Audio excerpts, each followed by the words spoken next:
Salut à tous, aujourd'hui on se retrouve pour une nouvelle vidéo qui va vous expliquer le jeu Pandemic Legacy, la version française saison 1, donc on estime qu'il y aura peut-être une saison 2, 3, 4, 5, 6, 7, 8, en tout cas celle-ci c'est la saison 1, c'est fait par Matt Leacock, c'est édité chez Philosophia, ça coûte une quarantaine d'euros, une cinquantaine d'euros, c'est sorti en 2015, et quand on parle de pandémie, de choses qui sont pas bonnes et de maladies néfastes et de virus, on appelle Monsieur Smiling Dandy autour de la table, qui lui va nous présenter le pourquoi du comment, ce qu'on trouve à l'intérieur. On va peut-être pas trop expliquer les règles parce que ça se ressemble grosso modo à Pandémie de base. C'est un Pandémie. Bonjour les gens.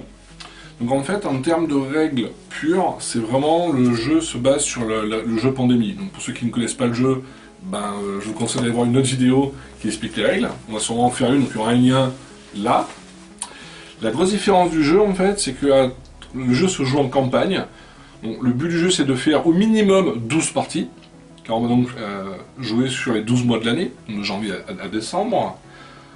La différence avec un jeu Pandémie de base, c'est qu'à chaque nouvelle partie, donc à chaque fois qu'on va commencer un mois, on va tirer une petite carte qui est ici. Ah, on les montre pas, hein. Non. Parce que du coup ça reste secret. Et il y a bien écrit un stop. Voilà, donc on en tire une, on lit les faits, donc ça va donner un objectif. Ça va donner peut-être des conditions en plus ou en moins. Sachant que l'autre grosse différence, c'est que dans le jeu de base, nous avons maintenant des petites boîtes. Et pareil, suivant les cartes événements qu'on va tirer ou pas, ça nous dira d'ouvrir ou pas une boîte. La boîte numéro 8 s'ouvrira si vous perdez 4 parties de Pandémie d'affilée. Ensuite, nous avons des petits stickers qu'on va voir coller sur le plateau ou sur les personnages. Car les personnages, si vous gagnez des parties, l'autre différence c'est que là, on va faire une progression. Donc vous pouvez soit prendre un sticker pour dire que la maladie sera plus facile à trouver, à découvrir, ou bien que le personnage aura plus de cartes en main, ou il pourra trouver des remèdes plus facilement. Il y a aussi des stickers pour dire que votre personnage peut être blessé, car s'il se trouve sur une ville qui a une éclosion à cause des émeutes faites par les petits civils en panique, votre personnage peut être blessé. Si le personnage prend trop de blessures, le rôle est retiré du jeu, car le personnage est considéré comme étant mort. Donc, autre différence comparée au jeu de base. Et ensuite, il y a aussi des autres stickers, top secret. Donc là, en fait, suivant la carte que l'on tire, il y a un numéro, parfois en bas il y a un numéro ou une lettre. Il faudra donc retirer la carte ou le numéro adéquat. Et donc, soit c'est une règle en plus, donc on colle ça sur le livret de règles, ou bien c'est un event temporaire ou une carte en plus à mélanger au jeu de base. Hop, alors, on quand rappelle. on ouvre le livre de règles, donc la différence qu'il y a, c'est qu'il y a parfois des petits index qui vous disent règle numéro X ou Y ou Z ou. C'est ça. Du coup, en fait, le jeu, au fur et à mesure que vous jouez, en fait, aux différents mois que la campagne avance, les règles évoluent. Alors, je peux pas donner l'exemple parce que sinon ça vous spoil le jeu, donc c'est un peu dommage. Sachant que c'est un jeu dit Legacy, donc en fait vous allez faire une douzaine de parties au minimum, plus, parce que si vous perdez une partie, vous refaites le mois en cours. Donc ça va entre 12 et on va dire, il n'y a pas de limite, quoi.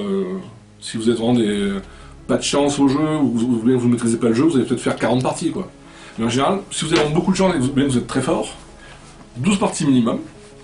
Et donc à la fin, donc, votre livret de règles aura évolué d'une certaine façon, car suivant les événements qu'il y aura, vous aurez des choix à faire, tirer une carte X ou une carte Y, et c'est à vous d'appliquer la carte que vous désirez, et l'autre carte sera retirée du jeu. Alors soit vous la déchirez, bon, certaines personnes un peu maniaques autour de cette table refuseront de déchirer une carte. Les stickers vont être collés sur le plateau. Alors pour les maniaques comme moi, ne vous inquiétez pas, les stickers, une fois que la partie est finie, donc vous voulez jouer avec le jeu de base sans stickers, les stickers se retirent très facilement. Donc le plateau ne sera pas abîmé. Autre différence avec le jeu Legacy comparé au jeu Pandémie de base, c'est que nous avons maintenant une carte ici qui s'appelle Financement. Au début de la partie, en fait, vous aurez un taux de financement, la première partie est égale à 4, donc vous aurez en fait 4 cartes événements à mélanger aux cartes de vie que vous allez piocher à chaque tour. Quand vous gagnez ou que vous perdez, en fait, ce score de financement évolue. Quand vous gagnez, considère que le jeu vous est tellement fort, vous avez tellement mis d'argent en fait pour contrer les maladies que vous avez moins de cartes événements à la partie suivante, ou peut-être après des cartes événements spécifiques Legacy qui vont rajouter ou diminuer ce score, ou si vous perdez, en fait, on considère que comme vous n'êtes pas très fort, vous êtes peut-être un peu galéré, On vous donne des cartes événements en plus afin de faciliter le jeu. On rappelle que les cartes événements ce sont des cartes dites one-shot qui donnent des bonus du genre on peut se déplacer d'une ville à une ville gratuitement, on peut enlever des cubes maladies qui nous gênent, on peut protéger, on ne tirera pas de phase de propagation, enfin tout ce genre de cartes événements qui sont propres au jeu Pandémie. Et peut-être qu'il y a d'autres cartes événements qui sont présentes dans le pack Legacy.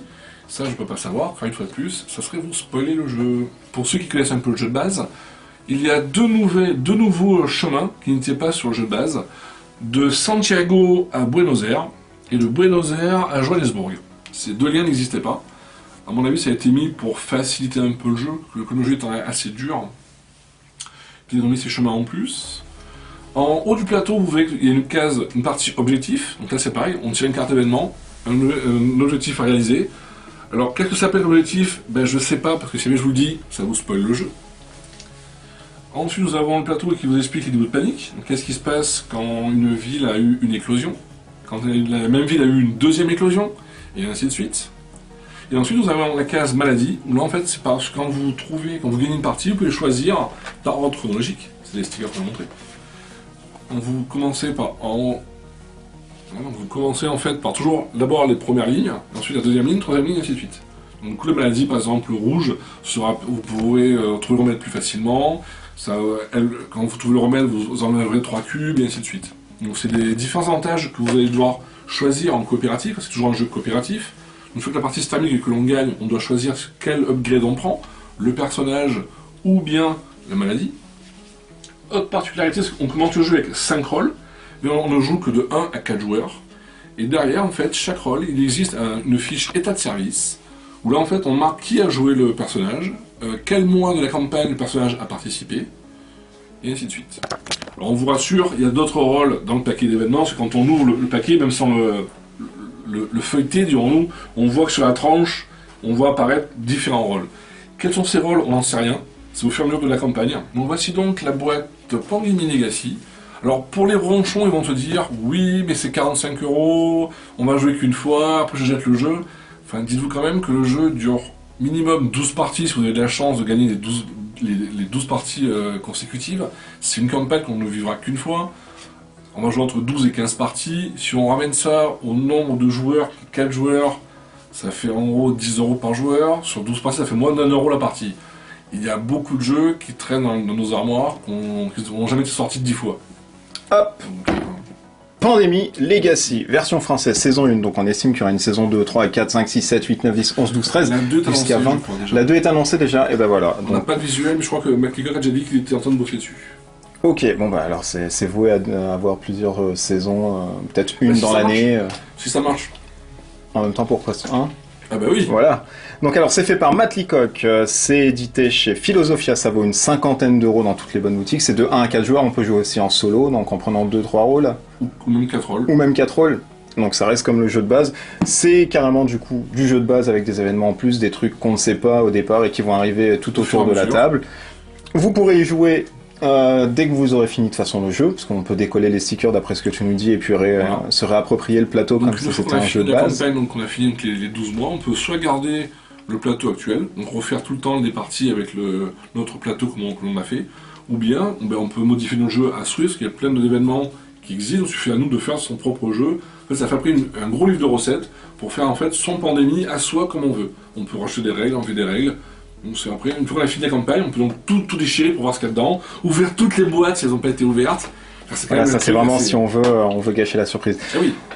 Donc vous l'aurez compris, si vous aimez les surprises, vous avez aimé surtout Pandémie et vous cherchez un nouveau challenge, je pense que ce jeu sera fait pour vous, répondra à vos attentes. Si par contre vous aimez pas le hasard et que finalement Pandémie vous vous en foutez un peu et vous jouez une fois occasionnellement, passez à côté, c'est toujours 50 € que vous aurez dans votre bourse. D'ici là, portez-vous bien, nous on se dit à bientôt pour une autre vidéo. Merci de vous abonner, vous êtes de plus en plus nombreux, on ne sait pas d'où vous venez mais c'est formidable et ça nous pousse à faire d'autres vidéos. Et puis d'ici là, restez connectés, ciao ciao, bisous.